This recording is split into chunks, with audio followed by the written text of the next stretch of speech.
हम आज जानेंगे आपदा प्रबंधन के बारे में कि आपदा प्रबंधन है क्या और आपदा क्या है। तो आपदा प्रबंधन से पहले ये जानना पड़ेगा कि आपदा क्या है। आपदा एक ऐसी स्थिति है जब हमारे गांव, समाज या देश में कोई ऐसा घटना घटती है जो बहुत ही चौंका देने वाली होती है, उसे आपदा कहते हैं।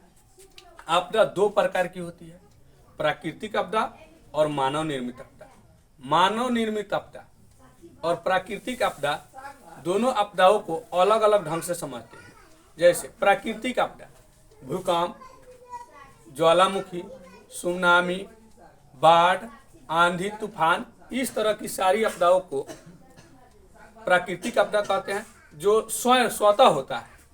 इस आपदाओं को हम आसानी से रोक नहीं सकते हैं। कुछ ऐसे आपदा है जो मानव निर्मित है, जैसे बम ब्लास्ट, आतंकवाद, किसी को गोली मार देना, एक्सीडेंट, ये सारी घटनाएं मानव निर्मित है जो मनुष्यों द्वारा बना करके किया जाता है। अब आते हैं हम इन आपदाओं से किस तरह से प्रबंधन करें, यानी प्रबंधन का मतलब होता है इसे प्रबंध करके रक्षा कैसे किया जा सकता है या बचा किया जा सकता है। तो देखिए, मानव निर्मित या प्राकृतिक आपदाओं से बचने के लिए बहुत सारी तरकीब है जिसको बचने की कोशिश करते हैं।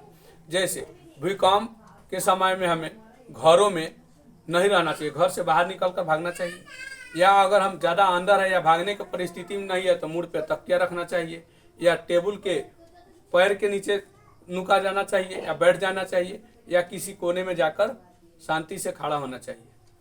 आंधी तूफान आने पर उड़कू करके बैठना चाहिए, यानी थोड़ा सा नीचे लब करके और सोया टाइप के शरीर को ढीला करके बैठ जाना चाहिए। उसके बाद में इस तरह से सुनामी आए तो ऊंची स्थान पर बढ़ना चाहिए, बाढ़ आने पर ऊंची स्थान पर भागना चाहिए। भूकंप आने की स्थिति में हमें हॉस्पिटल या अगल बगल के सभी स्थिति को चौकन्ने रखना चाहिए और एक दूसरे के सहायता और मदद करना चाहिए। इस तरह से हम आपदा के प्रभाव को कम कर सकते हैं या उसमें थोड़ी सहायता कर सकते हैं।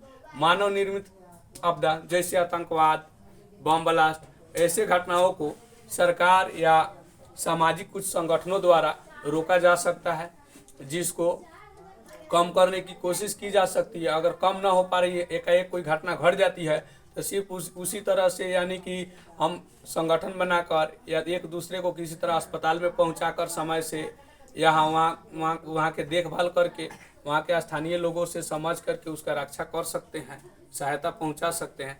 इस तरह से हम आपदा को प्रबंधित कर सकते हैं।